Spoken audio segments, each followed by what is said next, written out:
Rose Frigieri, que ocupou o espaço do Grande Expediente. A senhora repercutiu e mostrou fotos de moradores que denunciaram práticas como podas incorretas, cortes de árvores. Vamos falar um pouquinho sobre isso, que é um problema, infelizmente, que existe na nossa sociedade, né, caxiense. Sim, infelizmente Caxias indo à contramão de tudo que tem sido discutido na preservação ambiental.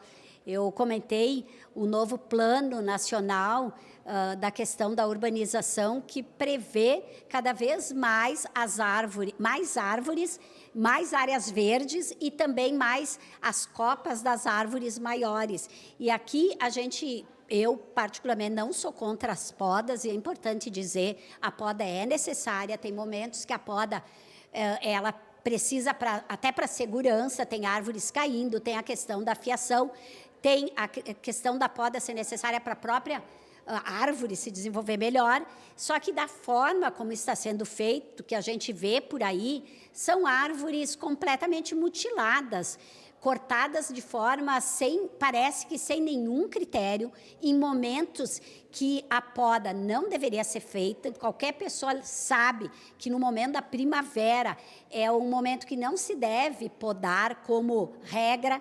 A poda na primavera são exceções, e a gente vê o município aqui podando. Eu canso, sinceramente, de receber imagens, gente me mostrando, falando. Eu mostrei algumas na sessão, porque a gente não tem um tempo tão longo assim, mas muitas delas não têm a ver com a fiação, não tem a ver com a necessidade de poda, cortadas, mutiladas. Então, o que a gente quer? Também coloquei, né, para todo mundo que nos acompanha aqui, que o Conselho das Árvores de Caxias, assim como o Instituto Orbis, a Psiconor e a UAB, apresentaram ao Ministério Público um processo, né, denunciando essa situação, e a promotora de imediato já deferiu e já vai abrir um inquérito civil, né, para investigar o que está sendo feito.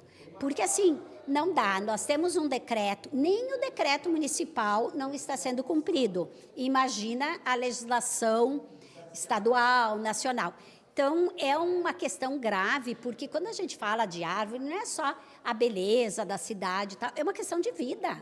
Os passarinhos estão morrendo, porque essa época de procriação, eles não têm muitas árvores, eles estão voando, porque não têm onde ir se reproduzir.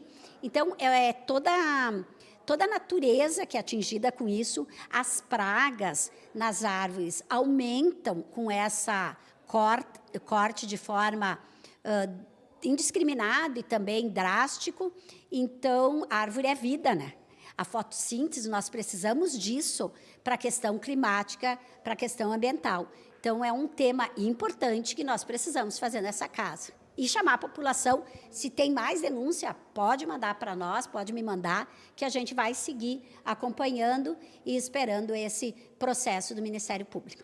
Ótimo. Muito obrigada por todos os esclarecimentos, e a gente vai acompanhar junto com vocês também. Obrigada. Obrigada, um bom dia para nós. Bom dia.